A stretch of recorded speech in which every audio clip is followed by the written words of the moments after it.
ठेकेदार कौन है यहाँ? ठेकेदार सुनील चोपड़ा। सुनील चोपड़ा है। इन लोगों को एक बार स्पेशली हिदायत दो, जहाँ भी काम चल रहे ढंग सर के काम कर लो, ठीक है। नहीं तो नोटिस दो, 2 बार 3 बार दे के इनको फिर ब्लैक लिस्ट करो। जय साहब इसको काम पे लो, रूटीन में लो, लेना पड़ेगा रूटीन में। अब अनदेखी देखो किसी भी एंगल से बर्दाश्त नहीं कर सकते। अच्छा, तो सारे भैया ने भाई मेरी राम राम। मैं जगदीप शर्मा स्टेप अप जैसा यूट्यूब चैनल पर आपका स्वागत करता हूँ। काम हो जाओगे या एक्शन होगा या सिर्फ मीडिया में चर्चा चलेगी? जीत की स्थिति ये थी। क्या नरवाना के बारे में भी ऐसा सोचा जा सकता है या सिर्फ ये घोषणाएं? और बेदी जी ने, आप तो बात आप कर रहे हो पुलों की, एक पुल तो बेदी जी ने बना करके जनता को समर्पित कर दिया, नरवाना एक पुल की घोषणा कर दी।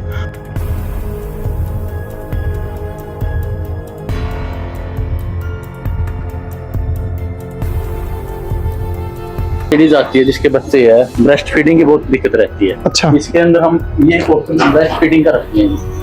अच्छा, हाँ जी, हाँ जी। पार्क में अगर कोई लेडीज आ रही है छोटे बच्चे के साथ तो ब्रेस्ट फीडिंग के लिए यहाँ पे व्यवस्था रहेगी। इसके बाद भी कोई समस्या हो, वीडियो बनाने की जरूरत नहीं, आप मेरा नंबर ले लो, जसबीर नारायण जी उनका नंबर ले लो, और आपको कहीं भी दिक्कत आए, यहाँ नहीं शहर में कहीं भी दिक्कत हो, तुरंत प्रभाव से आपने मेरे नॉलेज में डालना है। जो भी ठेकेदार लगे हुए काम पे उनसे एक निवेदन है कि जो टेंडर उनके अलॉट हो चुके हैं जी, उस पर तुरंत प्रभाव से इम्प्लीमेंट करते हुए काम करें। भाई काम के प्रति मुस्तैद होना पड़ेगा, एक एक चीज पे बारीकी से नजर रखनी पड़ेगी। बेदी जी भी बारीकी से नजर रख रहे हैं और उसी कारण से आज हमारी ड्यूटी लगा करके बेदी जी ने भेजा स्पेशल। भाई जय साहब इन पे काम बनता हो तो ठीक है, नहीं फिर दूसरे भर्ती कर लो, पूछ लो उनसे। अगर काम करने की जी में है, काम इन पर बनता हो कि जो भी मूलभूत सुविधाओं से नरवाना की जनता को वंचित रखा गया, या यूं कह लें कि नरवाना अब तक नर्क भरी जिंदगी जीने के लिए मजबूर था, मगर आज आप देखेंगे जब से बेदी जी बने तब बेदी जी ने एक नारा दिया, स्वस्थ नरवाना, स्वच्छ नरवाना, हरा भरा नरवाना जी। मैं करण प्रताप सिंह हो जी, बेदी जी का बेटा हूँ। पार्क में ताला किसने लगा रखा है, आप ये बताओ? पार्क में ताला किसने लगा रखा है? माली भाई आप लोगों ने परमानेंट रहना है। कहाँ गए भाई विक्रम? आप लोगों को परमानेंट कम से कम 2 टाइम तो परमानेंट रहो, प्रॉपर पेट देंगे, सुरक्षा करो, उनको पोषित करो। आपकी वीडियो में तक पहुंच गई माता जी, वीडियो पहुंच गई जब भी आप तक आए हम। एक काम करो, आप लिखित पे लिस्ट बना के मेरे को बताओ कितने खंबे बड़े हैं हाई मास्क है सर। मेरे पास डेटा है सारा। हाँ, बट क्या सर, कितनी है सर एक्चुअल नंबर ध्यान में नहीं है, मेरे पास रिकॉर्ड है सर। भाई एक काम करो, भाई काम को लाइन अप लो यार, स्पीड से लो प्लीज। दूसरी आप बात करें कि जल भराव की जो समस्या रहती थी, जल भराव की समस्या को दुरुस्त करने के लिए बेदी जी ने प्रयास किया और लगभग 35 करोड़ का बजट पारित हो चुका है, सैंक्शन हो चुका है। उसका टेंडर अलॉट होने वाला अभी बहुत जल्द आने वाले दिनों में है कि पूरे शहर के अंदर सीवरेज सिस्टम बिछाने की तरफ हम बढ़ रहे हैं। साफ सुथरी पार्क में ले आए और दोनों सी में काम गड़बड़ है, उसमें क्या ले आए? कितने दिन में सफाई कराऊंगा इसके पास? ये आवे जी, फिलहाल बहुत आवे जी, आजकल बहुत लगता है जी। कोई नहीं, उठवा दे। इसकी जिम्मेवारी है जो खाना खाने वाली बोतल है, यो पौवा पड़ा है और खाना खाने के लिए पौवा चलेगा। तीसरी आप देखेंगे पब्लिक हेल्थ का एक बहुत बड़ा प्रोजेक्ट, वो 18 से 19 किलोमीटर लंबा प्रोजेक्ट है। वो पाइपलाइन लगभग अभी आप देखेंगे नहर बीच में आती है, और एक हमारे कुछ एक और समस्या है, उनसे संबंधित हम डिपार्टमेंट से वो डिस्कस करके उसको जल्द दुरुस्त कर लेंगे। वो भी लगभग 95 करोड़ की 95% वो वर्क पूरा हो चुका है। ओके,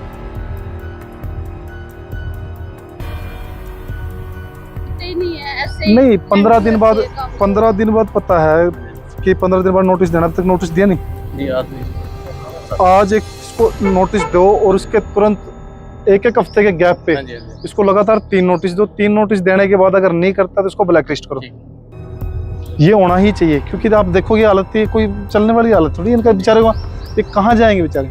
और अभी आपको एक बात और मैं संज्ञान में डाल दूं कि अभी आप दबलैंड फाटक की बात करें, दबलैंड फाटक वाला जो पुल था उसके ऊपर जो पुल बना वो वर्षों पुरानी मांग थी, और वर्षों पुरानी मांग इस कदर थी कि वहां से किसानों को ऊपर से घूम करके आना पड़ता था मंडी के अंदर अपनी फसलें डालने के लिए। मंडी के लोग भी प्रभावित हुए उससे, और किसान तो थी, लगभग 18 से 20 गांव के लोगों की समस्या थी। जेन्युइन समस्या थी, और बेदी जी ने मात्र 5.5 महीने के अंदर उसको दुरुस्त करके जनता को सौंपने का काम किया।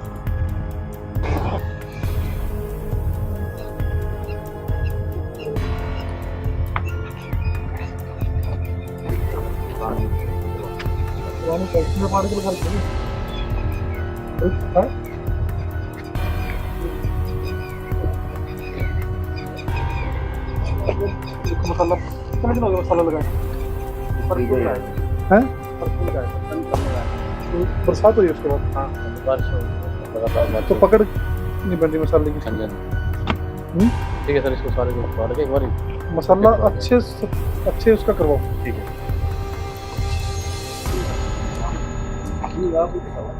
आज का इंटरव्यू बहुत खास और खींच का इंटरव्यू है। हमारे साथ हैं करण प्रताप सिंह भाई साहब। नमस्कार, जय राम जी की, जय हिंद। जय श्री राम जगदीप भाई। बाबा गैबी साहब की धार्मिक नगरी में आपका हार्दिक स्वागत है। बाबा गैबी साहब की नगरी में आपका स्वागत है। ओके, तो गैबी साहब के बारे में थोड़ा सा बताओ। मतलब गैबी साहब आप, क्योंकि मैंने पहली बार नाम सुना, माफी चाहूंगा। देखिए, नरवाना की इस पवित्र धरा पे बाबा गैबी साहब का बहुत बड़ा आशीर्वाद हमेशा से रहा है, और उनके आशीर्वाद से ही ये नगरी फलती फूलती रही है। समय पे मैंने मंत्री जी के मुंह से तो सुना है मैंने जी बाबा गैबी साहब का नाम। और अच्छा चलो, जब नाम आप ले रहे हो, नरवाना के सर्व जातीय लोगों के बीच में इनकी मान्यता भरपूर है। इतनी मान्यता किसी के अंदर, किसी नगरी में आप जाओगे नजर नहीं आएगी। ओके जी।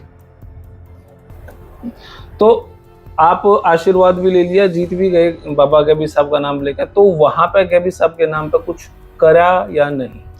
पहला सवाल यही है। देखिए जगदीप भाई, आपके लिए भी बड़ा शॉकिंग होगा और नरवाना वासियों के लिए भी बड़ा सोचने का विषय कि बाबा गैबी साहब हम सबके आराध्य हैं। उनके मंदिर के जीर्णोद्धार के लिए बेदी जी ने अनलिमिटेड बजट की घोषणा की है। अनलिमिटेड। उसमें उसको इस प्रकार का हब बना देंगे, धार्मिक स्थान इस प्रकार का बना देंगे कि वार्षिक उत्सव वहां पे मनाया जाए, एक बहुत बड़े मेले का आयोजन हो। ये सोच लेकर के बेदी जी ने वहां पे अनलिमिटेड अमाउंट की घोषणा की है कि 50 करोड़, 100 करोड़, 150 करोड़, जितने भी करोड़ वहां पे लगे उस इलाके को विकसित करने के लिए, या जो भी ऑब्स्टेकल्स उस इलाके को विकसित करने में आएंगे उनको दूर करके उस व्यवस्था को दुरुस्त किया जाएगा। वैसे तो भाई साहब मैं यूट्यूबर हूँ, पत्रकार नहीं हूँ, फिर भी आज पत्रकारों वाले एक नियम हुआ है पत्रकार का, शिक्षा, स्वास्थ्य, परिवहन और यहाँ की पानी की व्यवस्था, इन सारी बातों में आपसे जानना चाहूंगा। पहला विषय शिक्षा, एजुकेशन के रूप में आपने कुछ काम यहाँ पे शुरुआत करी या नहीं? जगदीप भाई, हमारे एजुकेशन की बात करें नरवाना में जी, यहाँ पे केएम कॉलेज जो है ये नरवाना की रीढ़ है। यहाँ पे हजारों स्टूडेंट, मेरे ख्याल से 2000 से ज्यादा स्टूडेंट इस टाइम भी वहाँ पे एडमिट हो गए, 3000 से ज्यादा। अच्छा। और आप ये मान के चलें कि वहाँ पे उसका स्तर बढ़ाने के लिए बेदी जी ने एक ऐसी योजना बनाई कि वहाँ पे एक तो लगभग 1000 सीट का ऑडिटोरियम, और वहीं पे नरवाना के अंदर एक बहुत बड़े स्तर पे लाइब्रेरी, डिजिटल लाइब्रेरी जिसको हम कहते हैं, वो हरियाणा में गिनी चुनी लाइब्रेरीज हैं। वो लाइब्रेरी एक नरवाना में भी बहुत जल्द अपने इलाके के बच्चों को मिलने जाएगी, जिसकी लगभग 200 से 300 के बीच में सीटिंग उसकी रहेगी। डिजिटल लाइब्रेरी रहेगी, प्रॉपर एसी हॉल होगा, आसपास ग्रीनरी होगी, बच्चों को प्रॉपर स्टडी का माहौल। इतना लाइब्रेरी पे जब आप खर्चा करो तो ओबियसली उन पर कुछ फीस भी वसूलोगे, तो वो क्या फीस होगी फिर? वो सरकार की जनता के लिए बिल्कुल फ्री, निःशुल्क। कदे बाद में हमने पता लगा 500 रुपए फीस रख दी, बेदी साहब ने 700 रुपए। जगदीप भाई, आप भी यहीं और मैं भी। ठीक है, हाँ सही बात है, कल फिर कंप्लेंट लेकर आ जाऊंगा मैं तो। बिल्कुल है। शिक्षा हो गया सर, शिक्षा के बाद आता है जो मूल रूप हमारी जरूरत है, स्वास्थ्य है। स्वास्थ्य को लेकर जैसे हॉस्पिटल हैं, पार्क हैं, इन पर कुछ है काम आपका? निश्चित तौर पे बेदी जी का हमेशा से प्रयास रहा है कि शिक्षा, चिकित्सा और सुरक्षा के ऊपर जहां भी जनता मौका दे उनको चुन करके भेजे, वहां पे उसको दुरुस्त किया जाए। चिकित्सा की बात आपने करी, यहाँ पे आप देखेंगे रोहतक से लेकर के पंजाब के बीच में, पंजाब बॉर्डर क्रॉस कर जाए, और दूसरा हिसार से लेकर के अम्बाड़ा के बीच में नरवाना एक जंक्शन के रूप लेकर के बैठा है। यहाँ पे ट्रॉमा सेंटर की बहुत पुरानी मांग है, क्योंकि जीटी रोड पे आप देखेंगे हॉस्पिटल तो है, बड़ी अच्छी व्यवस्थाएं हैं हॉस्पिटल की जब से भाजपा की सरकार बनी है, मगर एक यहाँ पे फिर भी ट्रॉमा सेंटर की बहुत बड़ी जरूरत है, और बेदी जी उसके लिए प्रयासरत हैं। और निश्चित तौर पे अभी आने वाले समय में मुख्यमंत्री जी जब आएंगे तो इसको ट्रॉमा सेंटर को यहाँ पे सौगात देने का बेदी जी काम करेंगे। साथ साथ पैरामेडिकल कोर्स की व्यवस्था भी बेदी जी सोच रहे हैं कि यहाँ पे स्थापित किया जाए, क्योंकि अम्बाड़ा और फिर रोहतक और उसके बाद मेरे ख्याल से हरियाणा में तीसरा इंस्टीट्यूट होगा पैरामेडिकल कोर्स के लिए, जहाँ पे बच्चे ईसीजी से लेकर के एक्सरे मशीन से लेकर के पट्टी बांधने से लेकर के जो भी छोटे छोटे कोर्सेज हैं वो सभी कोर्सेज उसमें वो करवाने का उसमें काम होगा। तो ये अपने आप में नरवाना के लिए मेडिकल के हिसाब से बहुत बड़ी सुविधाएं होंगी। और बेदी जी का प्रयास ये भी है कि जो पशुओं के लिए एक्सरे और अल्ट्रासाउंड की जो मशीनें हैं मेरे ख्याल हिसार में है, और उसके बाद नरवाना में उसको भी लाने का पशुओं की तरफ भी हमारा फोकस है जी। शिक्षा हो गई, स्वास्थ्य हो गया, अब आता है बच्चों के लिए खेल। खेल में स्टेडियम है, पार्क हैं, तो खेल का भी कोई कुछ आपने तैयार किया है बच्चों के लिए भी? देखिए यहाँ पे नजदीक आप शाहबाद में रहे हो, वहाँ पे हॉकी की टीम जी रही है जी, तो यहाँ कैसी टीम तैयार कर रहे हो? देखिए यहाँ पे भी हॉकी का बहुत बड़ा एस्ट्रोटर्फ लगा हुआ है, और उसका भी बेदी जी ने उसका जीर्णोद्धार कराने के लिए बोला है। और नवदीप स्टेडियम बहुत पुराना स्टेडियम है, और यहाँ पे से आप देखेंगे नरवाना से बहुत से अर्जुन अवार्डी हैं, बहुत से भीम अवार्डी हैं, बहुत से द्रोणाचार्य अवार्डी हैं, और ऐसी बहुत बड़ी खेप हमारे पास खिलाड़ियों की हैं जो अभी भी आप देखेंगे कि जूनियर हॉकी टीम का नेशनल जो हमारी इंटरनेशनल टीम का जो कैप्टन है वो नरवाना से है। बहुत से ऐसे साथी हैं जो नेशनल टीमों का, हैंडबॉल की टीम का प्रतिनिधित्व करते हैं, बास्केटबॉल में प्रतिनिधित्व करते हैं नेशनल टीमों में, इंटरनेशनल में। तो ये जो बातें हैं मैं आपको बता देना चाहता हूँ कि स्टेडियम की बात करेंगे तो यहाँ पे स्विमिंग पूल की व्यवस्था भी बेदी जी लाने की सोच रहे हैं। एक नेशनल लेवल का एक फुटबॉल स्टेडियम लाने की वो योजना में है, और एक क्रिकेट स्टेडियम भी साथ साथ हो। ये बहुत बड़ा 15, 20, 25 एकड़ में जितनी भी व्यवस्था की जरूरत पड़ेगी उसके लिए बेदी जी ने अभी एस्टिमेट डीएसओ को बोला है कि निर्देश देकर के उसकी तैयारी कीजिए, और ताकि मुख्यमंत्री जी आएंगे तो सीएम अनाउंसमेंट में उसको डलवाने का काम किया जाए जी। जो मेरा फेवरेट सवाल है वो अब है, क्योंकि बारिश का मौसम है, बारिश के मौसम में सारी गलियां कच्ची होंगी, कोई पक्की होंगी, कोई भरी पड़ी होंगी। तो 3 तरीके का पानी, पीने का पानी, बारिश का पानी, और वो पानी जो सीवरेज वाला पानी जिससे हमने बोला, तो इन तीनों तरीके के पानी पर कोई काम हो रहा है या एक ही तरीके का कोई पानी आप इस्तेमाल के लिए कुछ प्लान है? देखिए जगदीप भाई, मैं आपको बता देना चाहता हूँ, एक हम लोग आपने हमारा एक इंटरव्यू किया था, सर्दियां थी उन दिनों में, और उन दिनों में नेहरू पार्क में हम गए थे। तो हाँ। शहर की मेन सप्लाई जो वाटर वर्क्स जो शहर का था मेन सप्लाई का, वो है नेहरू पार्क के अंदर। और उसके अंदर आप देखेंगे कि तब उस टाइम में सफाई अभियान चल रहा था, और वो सफाई पिछले 12 सालों में 12 सालों से उसकी सफाई ही नहीं हुई थी। सुनने में तो ये तक आता है कि इसमें बंदर, कुत्ते, बिल्लियां, इस प्रकार की बहुत से जानवर डूब के मर जाते थे, एक्टिविटी रहती थी, लेकिन उसकी सफाई बेदी जी ने सबसे पहले करवाई, ताकि शहर के अंदर जो पानी की निकासी जाए, घर में यूजेबल जो वाटर है वो बिल्कुल साफ सुथरा जाए, उसकी व्यवस्था कराई। सैकड़ों ट्राली उसमें से गाद की निकली। तो पूर्व के जो नेता रहे हैं यहाँ पे, चाहे वो चौटाला साहब के बाद की बात हम कर लें, सुरजेवाला जी भी रहे हैं, उसके बाद और भी 2-3 विधायक रहे हैं, उनकी कार्यशैली कहीं ना कहीं देखो संशय के घेरे में थी।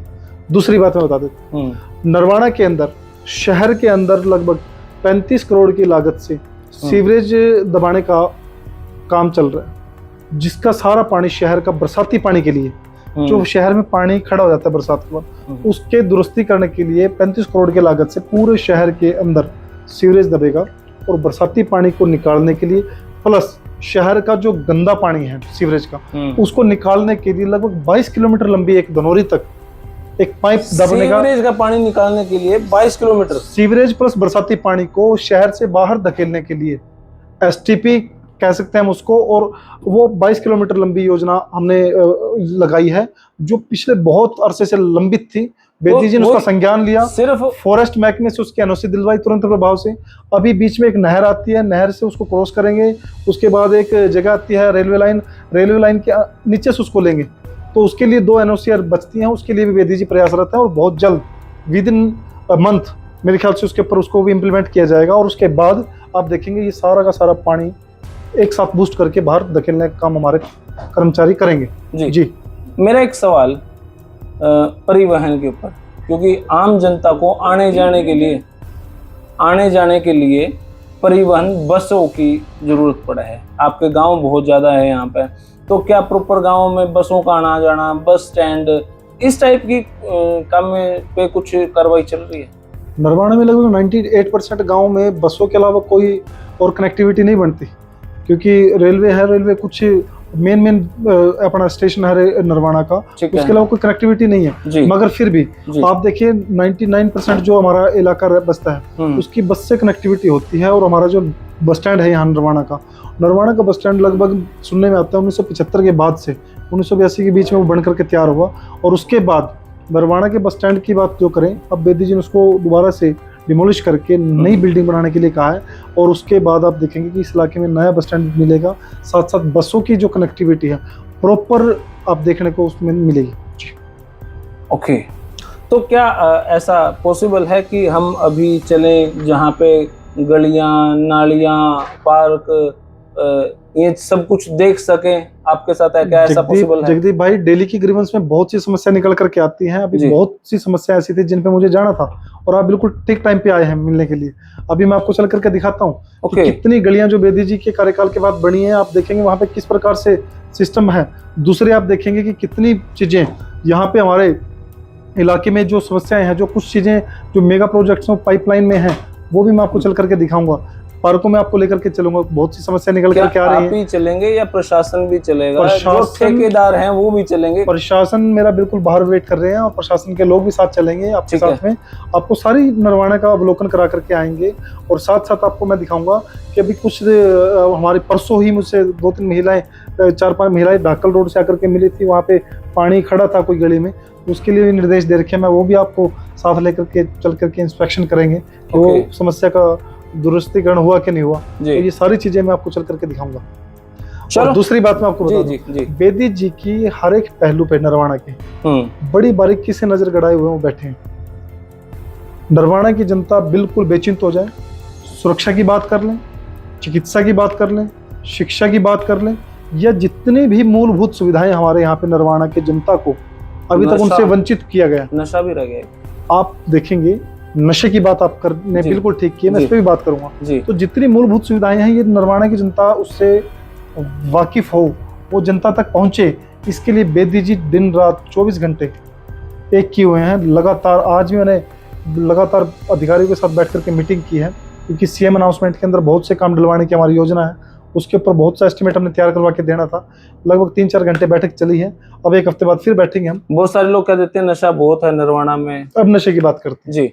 नशे की बात जहां तक करते हैं, मैं जहां भी जाता हूं अपना नंबर देकर के आता हूं। मैं आपके चैनल के माध्यम से दोबारा देता हूं अपना नंबर 98 122 94 747। ये मेरा नंबर है। किसी भी भाई को कोई भी नहीं देता जी नंबर, मैं दे रहा कर देंगे। दोबारा बोल रहा हूँ 98 122 94 747। ये मेरा नंबर है पर्सनल।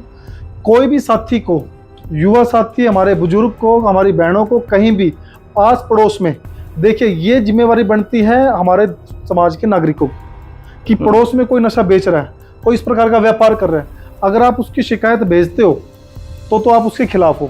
अगर आपको पता है कि नशा बिक रहा है और फिर भी हमारे तक शिकायत नहीं भी, कोई भी नेता पूरे किसी भी जगह, जगदीप भाई ये सिक्सर मारा जी आपने बोल, ये सिक्सर नहीं है, जनता की जरूरत है जी। नशे के ऊपर तो कर्ण प्रताप सिंह पिछले 12 वर्षों से लगा हुआ है। एसटीएफ को फ्री हैंड करवाने वाला कर्ण प्रताप सिंह है। तो क्या नरवाना में हम ऐसा होने देंगे? तो मैं इसलिए दोबारा रिपीट कर रहा हूँ कि जो आदमी को पता है, जिस औरत को पता है, जिस बहन को पता है कि हमारे पड़ोस में नशा बिक रहा है और फिर भी हमारे तक समस्या या प्रशासन तक समस्या वीडियो बना के या एड्रेस दे करके नहीं भेज रहा, लोकेशन नहीं भेज रहा, तो उसका मतलब वो भी उसको समर्थन कर रहा है। लेकिन तो कई बार ये डर लगता है कि कभी हमारा नाम लीक ना हो जाए, फिर वो नशे वाला कभी हमको बाद में तंग करे। ये जगदीप भाई, नशे के व्यापार करने वालों को डरना चाहिए और जो उससे पीड़ित उसको डरना चाहिए। ऐसा जी, गरीब आदमी डरता ही है, वो बिल्कुल डरने की जरूरत नहीं है। बस आप ये बिल्कुल डरने की जरूरत नहीं है। मैं तो इतनी बात कहता हूँ, नायब सैनी जी के नेतृत्व में जी अभी आप देखें कुंडली बॉर्डर पे एक उसको क्या बोलते हैं, जो नशे का व्यापारी था, स्मगलर थे, उसको शूट किया कि नहीं किया? हरियाणा में किसी भी प्रकार के अपराधी की, किसी भी प्रकार के अपराधी घटना को अंजाम देने वाले व्यक्ति को बख्शा नहीं जाएगा, उसको सीधे शीट एंड आउट के ऑर्डर। आम जनता ये चाहती है, आपने नंबर तो दे दिया, आपको वो सूचित कर देंगे, कल को कहीं उसका नाम लीक ना हो जाए। वो मेरे तक, देखो वो मेरे तक बात रहेगी, उसके ऊपर इंप्लीमेंट कराना कर्ण प्रताप सिंह का काम है, कृष्ण बेदी जी का। प्राइवेसी उसकी बनी रहेगी, बिल्कुल निश्चित तौर पे बने। और प्राइवेसी देखिए, समाज में आप कोई अच्छा काम कर, उसके लिए प्राइवेसी किस चीज की, डर किस चीज की? सुरक्षा की जिम्मेवारी हमारी बनती है। इस प्रकार के आदमी को तो समाज ने नकार देना चाहिए, आस पड़ोस के गली मोहल्ले के आदमियों ने मिलकर के उसको कुटाई कर देनी चाहिए, प्रशासन उनका साथ देगा जी। तो चले सर, समाज में किसी भी प्रकार के अपराधी को स्वीकार्यता ना तो होनी जी। चाहिए, ना ही नरवाना में होगी। बेदी जी इसके लिए मुस्तैद हैं। अभी नरवाना के अंदर कुछ टाइम पहले कुछ कांड हुआ था, गोली चलाने का काम हुआ था। जी अगले ही सुबह एक रात गुजरी थी, सिर्फ रात को 10 बजे कांड हुआ था, अगली सुबह 7 बजे उनके पैरों में गोलियां मार करके उनको दिन में तारे दिखाने का काम कर दिया था प्रशासन। तो नरवाना में चले जी फिर। भाजपा की सरकार में जी अपराधियों की कोई जगह नहीं है। भाजपा की सरकार में जनता को मूलभूत सुविधाओं की चिंता करने की कोई जरूरत नहीं है। और बेदी जी के नेतृत्व में नरवाना दिन दोगुनी चार चौगुनी तरक्की कर रहा है। बेदी जी ने चुनाव जीतने के बाद नारा दिया, स्वस्थ नरवाना, स्वच्छ नरवाना, हरा भरा नरवाना। इसके ऊपर बेदी जी प्रयासरत हैं और उसको आप देखेंगे दिन दोगुनी चार चौगुनी। आप डबलैंड फाटक की बात कर लो, एक पुल की और घोषणा बेदी जी ने करी है। बहुत से ऐसे पाइपलाइन प्रोजेक्ट हैं। अभी जगदीप जी 300 करोड़ से ज्यादा के वर्क मैं गिनवा सकता हूँ, मेरे पास लिस्ट है। 300 करोड़ से ज्यादा के वर्क्स अभी पाइपलाइन में नरवाना में चल रहे हैं और 50 करोड़ से 100 करोड़ के बीच के तो कंप्लीट भी हो चुके हैं अभी तक। और अभी लगभग 500-600 करोड़ का 17 तारीख को सीएम साहब आएंगे तब आप जितना अमाउंट सोच सकते हैं नरवाना की जनता के लिए जितना जरूरत का होगा उससे डबल लेकर के आने का काम करें। बहुत बहुत शुक्रिया सर, बहुत बहुत शुक्रिया।